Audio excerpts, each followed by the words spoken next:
नमस्कार दोस्तों, आज के वीडियो में हम लोग जानने वाले हैं भारत में चलने वाली बुलेट ट्रेन के बारे में। तो आप मेरे साथ बने रहिए, मैं आपको बताने वाला हूं भारत में जो बुलेट ट्रेन चलने वाली है उसी के बारे में। तो चलते हैं आज से लगभग 50 से 60 साल पहले, जब भारत साइकिल, मोटरसाइकिल तथा बस के मॉडिफाई के बारे में सोच रहा था और यहाँ तक कि भारत बुलेट बाइक बनाने के बारे में सोच रहा था, तब उसी समय जापान बुलेट ट्रेन बना लिया था।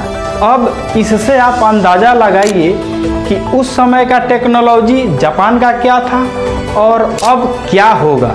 ठीक है, तो जापान में बुलेट ट्रेन को शिकानसेन के नाम से जाना जाता है। तो चलिए अब हम लोग जानते हैं शिकानसेन के बारे में। तो शिकानसेन, जिसे आमतौर पर बुलेट ट्रेन के रूप में जाना जाता है, यह जापान की हाई स्पीड रेलवे प्रणाली है। यह 1964 में शुरू हुई और तब से यह जापान के परिवहन का एक महत्वपूर्ण हिस्सा बन गई है, जो देश के विभिन्न हिस्सों को जोड़ती है। शिकानसेन अपनी गति, विश्वसनीयता और दक्षता के लिए प्रसिद्ध है। तो अब बात आती है अपने भारत देश की। तो भारत के पीएम नरेंद्र मोदी का यह सपना है कि भारत में भी बुलेट ट्रेन चले। तो उन्होंने इस सपना को पूरा करने के लिए सोचा कि मैं जापान से बुलेट ट्रेन को खरीदूं। तो जापान के तत्कालीन पीएम शिंजो आबे ने 2 बुलेट ट्रेन भारत को बिल्कुल मुफ्त में दी है, यानी गिफ्ट के तौर पर मिला है। ठीक है, जिसमें नंबर 1 पे आता है शिकानसेन बुलेट ट्रेन E5। इसकी विशेषता क्या है, इसको हम जानते हैं। E5 सीरीज को हायाबुसा के नाम से भी जाना जाता है और यह 320 किलोमीटर प्रति घंटा की गति तक पहुंच सकती है। Number 2 Shinkansen bullet train E3। ठीक है, तो इसे मिनी शिकानसेन के रूप में जानी जाती है और यह 275 किलोमीटर प्रति घंटे की अधिकतम गति से चलती है। साथ ही यह पारंपरिक संकरी पटरियों पर भी चल सकती है। यह कॉम्पैक्ट डिजाइन और लचीलेपन के लिए जानी जाती है और इसका उपयोग मुख्य रूप से छोटी लाइनों और कम व्यस्त मार्गों के लिए किया जाता है। यही दोनों ट्रेन भारत को मिलने वाला है, जो 2026 में इसका उद्घाटन होने वाला है और फाइनल 2028 तक संभावना है कि हो जाएगा। ठीक है, अब इसके अगले वीडियो में हम लोग देखेंगे कि यह भारत में किस रूट पर चलने वाली है उसके बारे में। ठीक है, तो आप लोग इस वीडियो के नेक्स्ट पार्ट के लिए इंतज़ार कीजिए, बहुत जल्दी आने वाला है। अब हम लोग चलते हैं अपने क्लास के तरफ, जो 10th क्लास से लिया गया है, जिस चैप्टर का नाम है वास्तविक संख्या, रियल नंबर। यह चैप्टर, यह 10th क्लास का चैप्टर नंबर 1 है, मैथ से लिया गया है। ठीक है, इसमें हम लोग पढ़ेंगे वास्तविक संख्या के बारे में और इस वास्तविक संख्या का जान होता है यूक्लिड विभाजन एल्गोरिथम और अंकगणित का आधारभूत प्रमेय। तो देखिए, इसको समझिए, इस चैप्टर का दिल है तो यह इस चैप्टर का धड़कन है। ठीक है, क्योंकि यह जो वास्तविक संख्या है 10th क्लास का, यह जो वास्तविक संख्या चैप्टर नंबर 1, इस चैप्टर में बस 2 ही बातों को पढ़ना है, एक यूक्लिड विभाजन एल्गोरिथम, एक अंकगणित का आधारभूत प्रमेय। दोनों को पढ़ लीजिएगा, आपका चैप्टर कंप्लीट हो जाएगा। तो चलिए चालू करते हैं। सबसे पहले हम लोग जानेंगे वास्तविक संख्या के बारे में, जो ये चैप्टर है, इस चैप्टर के बारे में जानते हैं कि ये जो नाम दिया है इसका मीनिंग क्या होता है। ठीक है, तो देखिए वास्तविक संख्या का मतलब होता है सभी संख्याओं का समूह। सभी संख्याओं के समूह को वास्तविक संख्या बोला जाता है। जैसे देखिए हम लोग जानते हैं सम संख्या, विषम संख्या, प्राकृत संख्या, पूर्ण संख्या, इंटीजर, मतलब दुनिया का जो भी संख्या होगा उसको कौन संख्या बोलेंगे, तो वास्तविक संख्या बोलेंगे। ठीक है। अब देखिए इस वास्तविक संख्या को r से इंडिकेट किया जाता है, मतलब r से इसको सूचित किया जाता है। ठीक है। तो इसका सेट होता है, जितना भी संख्या होता है सभी संख्याओं का अपना अपना एक सेट होता है। ठीक है। सेट कहने का मतलब हो गया कि अपना एक प्रॉपर रूम, कमरा होता है। तो इसका जो सेट होता है, r का सेट होता है, ऐसे होता है। तो सबसे पहले सेट को बनाने के लिए, जो सेट वाला घर है, इस घर को बनाने के लिए मझोला कोष्ठ, मिडिल ब्रैकेट का यूज किया जाता है। ठीक है। तो अब इसको बोलेंगे, जब दे दिया गया है ना r बराबर मिडिल ब्रैकेट, इसको बोलेंगे r का सेट। क्या बोलेंगे इसको? r का सेट बोलेंगे। तो r का सेट क्या होता है? तो देखिए एक बार और समझ लीजिए, सभी संख्याओं के समूह को वास्तविक संख्या कहते हैं। तो बताइए, तो दुनिया में कितना संख्या है? अनंतों संख्या है। तो अनंत को लिखते हैं ऐसे इनफाइनाइट का साइन लगा के। ठीक है। इनफाइनाइट का साइन लगा दीजिएगा तो यह हो जाएगा प्लस वाला अनंत तक संख्या। ठीक है।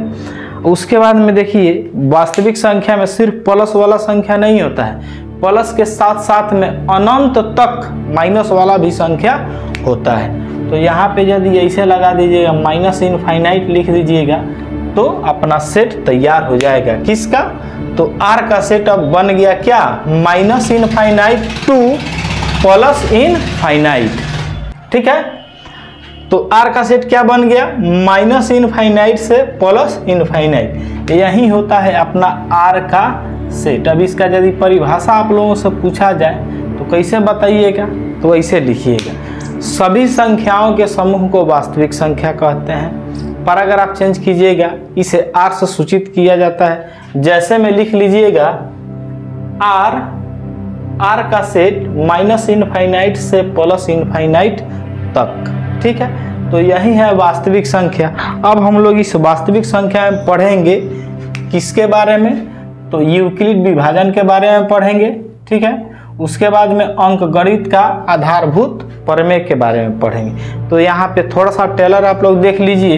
यूक्लिड विभाजन का मतलब होता है a बराबर बी क्यू प्लस आर होता है। क्या होता है? a बराबर बी क्यू प्लस आर होता है। और अंकगणित का आधारभूत प्रमेय अब हम लोग जस्ट पढ़ने वाले हैं। ठीक है। तो चलते हैं यूक्लिड विभाजन एल्गोरिथम के तरफ। अब देखते हैं यूक्लिड विभाजन एल्गोरिथम को। ठीक है।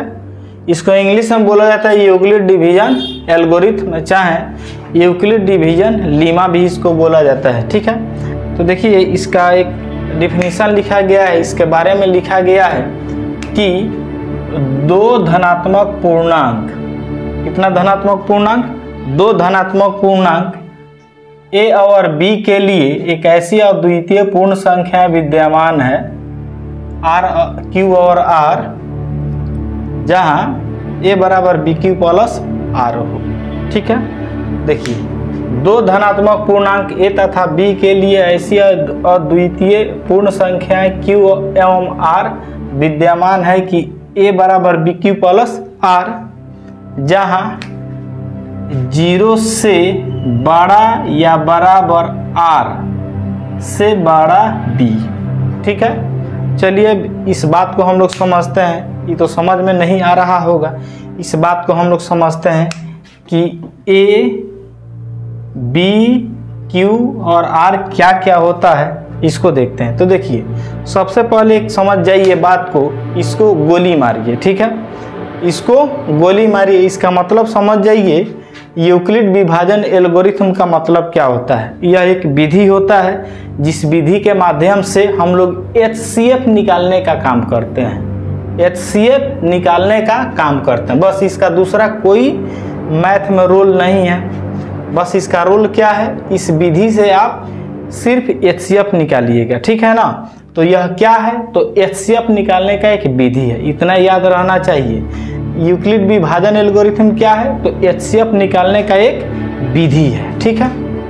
इसका स्टैंडर्ड लिखा गया है कि दो धनात्मक पूर्णांक ए तथा बी के लिए ऐसी अद्वितीय पूर्ण संख्या Q और R विद्यमान है कि A बराबर BQ प्लस R, जहाँ 0 से बड़ा या बराबर R से बड़ा B। अब यहाँ पे देखिए कि A B Q R ये सब क्या होता है, इसको देखिए। भागा हम लोग जानते हैं ना भागा, आप समझिए भागा जानते हैं। मान लीजिए कि 2 से भागा करना है, कितना में 5 में भागा करना है, तो कितना से लगेगा, 2 बार में लग जाएगा, 2 दूना 4, शेषफल आ गया 1 आ गया। इस संख्या को बोला जाता है b। जिस संख्या से भागा दिया जाता है उसको क्या बोला जाता है, b बोला जाता है। और जिस संख्या में भागा दिया जाता है उसको a बोला जाता है। और जितना आंसर आता है उसको q बोला जाता है। जो लास्ट में बच जाता है उसी को r बोला जाता है। अब बताइए a b q r, पता चल गया ना। जिस संख्या से भागा दिया जाता है उसको क्या बोला जाता है, b बोला जाता है। जिस संख्या में भागा दिया जाता है उसको a बोला जाता है। जितना आंसर आता है उसको q बोला जाता है। जो लास्ट में बच जाता है उसको r बोला जाता है। एक और हिंदी में देख लीजिए, जिस संख्या से भागा दिया जाता है, पहले सांकेतिक देखते हैं। जिस संख्या से भागा दिया जाता है उसको क्या बोलते हैं, b बोलते हैं। जिस संख्या में भागा देते हैं उसको a बोलते हैं। जितना आंसर आता है उसको q बोलते हैं। लास्ट में जो संख्या बच जाता है उसको r बोलते हैं। यही हो गया अपना a b q r, ठीक है। हिंदी में इसको ऐसे बोला जाता है, जिस संख्या से भागा दिया जाता है उसको भाजक बोला जाता है। और जिस संख्या में भाग दिया जाता है उसको भाज्य बोला जाता है, ठीक है। और जितना शेषफल आता, जितना आंसर आता है उसको भागफल बोला जाता है, ठीक है। और जो नीचे बच जाता है उसको शेषफल बोला जाता है। बस यही है, ठीक है। BAQR भाजक, भाज्य, भागफल, शेषफल, बस इसी चारों का रिलेशन क्या कहलाता है, यूक्लिड विभाजन एल्गोरिथम कहलाता है, ठीक है। A मतलब भाजक, भाज्य, भागफल, शेषफल, चारों का रिलेशन क्या कहलाता है, तो यूक्लिड विभाजन एल्गोरिथम कहलाता है, ठीक है। इस विधि से क्या निकाला जाता है, तो इस विधि से एचसीएफ निकाला जाता है, ठीक है। अभी बात समझ में आ गया A B Q R क्या क्या है, ठीक है। एक और बात याद रखिएगा, जो मेन बात है, इस टॉपिक का मेन बात है वह यहाँ पे है। A बराबर BQ प्लस R। A बराबर क्या होता है बच्चों, BQ प्लस R होता है, बस। अच्छा, हम लोग हिंदी में जानते हैं भाज्य बराबर भाजक गुना भागफल जोड़ शेषफल। क्या होता है, भाज्य बराबर भाजक गुना भागफल प्लस शेषफल, ठीक है। तो आगे देखते हैं, इसका फॉर्मूला मैं लिख देता हूँ। हिंदी में यदि पूछा जाए तो बोलिएगा भाज्य बराबर क्या होता है बच्चों, भाजक गुना भागफल अब प्लस होता है शेषफल, ठीक है। यही होता है अपना फार्मूला। अब देखिए, इतना तो हम लोग समझ गए। अब हम लोग समझते हैं इसको, इस रिलेशन को 0 से बड़ा या बराबर R से बड़ा B। और सबसे पहले एक और बात आप लोग याद रखिएगा, यह ऑब्जेक्टिव में पूछता है, दे देगा ऐसा रिलेशन दे देगा, पूछेगा कि इसमें कौन सही है। तो फर्स्ट वाला में 0 और R के बीच में बड़ा और बराबर का साइन दिखेगा, इधर बड़ा का साइन दिखेगा, तो बोलिएगा क्या कि यही सही है, बाकी गलत है। 4 गो ऑप्शन देगा, 4 गो में इसको देख लेना है कहाँ पे है, ठीक है। वही सही होगा, बाकी गलत हो जाएगा, ठीक है। अब थोड़ा सा और हम लोग आगे बढ़ते हैं इसके बारे में समझने के लिए, ठीक है। देखिए, इसका मतलब होता है कि R मतलब शेषफल जब भी आएगा ना, तब 0 से बड़ा आएगा, नहीं तो 0 के बराबर आएगा, ठीक है। ये कितना आने वाला है, 0 के बराबर, नहीं तो 0 से बड़ा आएगा, मगर B से छोटा आएगा। मतलब भाजक से जिस संख्या से भागा दिया जाता है उससे छोटा आएगा, पहला बात।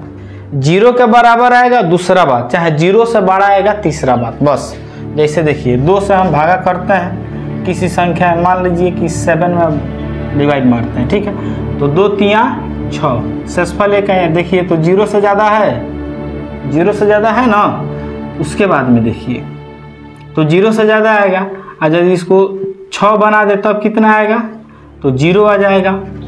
अब दूसरा कोई ऑप्शन नहीं है, ठीक है। तो किसी भी, अब आप जांच कर सकते हैं, किसी भी संख्या में किसी भी संख्या से भागा जब दीजिएगा, बस 0 से बड़ा आएगा और भाजक से छोटा आएगा, ठीक है। तो यही है यह रिलेशन। अब इस पे एक क्वेश्चन को मैं बनाने जा रहा हूं, आप लोग देखिए। एक क्वेश्चन है 135 और 225 का एचसीएफ निकालना है, तो देखते हैं कैसे निकलेगा। तो देखिए कौन विधि से निकालना है, तो यूक्लिड डिवीजन मेथड से निकालना है, ठीक है।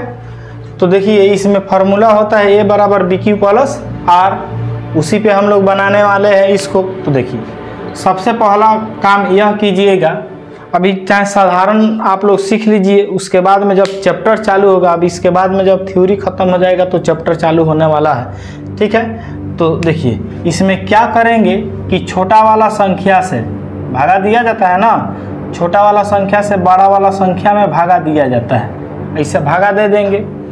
तो एक बार में लगेगा यह 135, कितना बार में लगेगा, एक बार में, तो आ जाएगा कितना, 90 आ जाएगा। तो अब आप लोग बताइए जी कि यह किसका वैल्यू है, जिस संख्या से भागा दिया जा रहा है वह किसका वैल्यू होता है, तो बी का वैल्यू होता है। जिस संख्या में भागा दिया जा रहा है वह किसका वैल्यू होता है, ए का वैल्यू होता है। जितना आया है इधर आंसर आया वह किसका वैल्यू होता है, क्यू का। नीचे वाला क्या होता है, आर का वैल्यू होता है। समझिए, चाहे डिटेल ही बता देते हैं सॉल्यूशन में। देखिए ये जो छोटा वाला संख्या है, छोटा वाला संख्या यह क्या होगा, बी होगा। छोटा वाला संख्या क्या होगा, बी होगा। 135 बी का वैल्यू हो गया, ठीक है।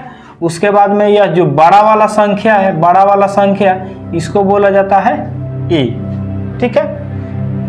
तो अब क्या होता है कि हम लोग जानते हैं ना फॉर्मूला, ए बराबर क्या होता है, बी क्यू प्लस आर होता है, इतना तो हम लोग जानते हैं। तो ए का वैल्यू देखिए क्या है, तो ए का वैल्यू है 225 बराबर, अब बी का वैल्यू लिखना है, तो बी का वैल्यू कितना है, 135 गुना क्यू का वैल्यू लिखना है। तो देखिए क्यू यहाँ पे हमारा आया हुआ है, तो क्यू का वैल्यू कितना लिख देंगे, 1 लिख देंगे, प्लस है तो प्लस, आर का वैल्यू कितना आया है 90, तो 90 लिख देंगे, ठीक है। अब इसमें क्या किया जाता है कि इधर राइट साइड में देखिए, राइट साइड में आपको 3 संख्या दिख रहा होगा, एक यहाँ पे है, एक यहाँ पे है, एक यहाँ पे है, एक यहाँ पे है। तो इसमें बीच वाला संख्या को छोड़ देते हैं और शुरू वाला संख्या और लास्ट वाला संख्या पर सोचते हैं, ठीक है। तो सोचिए यह बड़ा है यह छोटा है, तो बड़ा वाला संख्या बाहर निकल जाएगा, बाहर निकल गया, और ये अंदर वाला संख्या अंदर रहेगा, ठीक है। अब आगे काम करते हैं। अब देखिए ए का वैल्यू और बी का वैल्यू आ गया, फिर ए का वैल्यू बी का वैल्यू आ गया, बच गया क्यू और आर। तो अब यहाँ से क्या करेंगे, इसको घेरेंगे, ऊपर वाला उतारेंगे, ठीक है। तो फिर कितना से लगेगा, एक बार में लगेगा 90 कम 90, बच गया कितना, 45।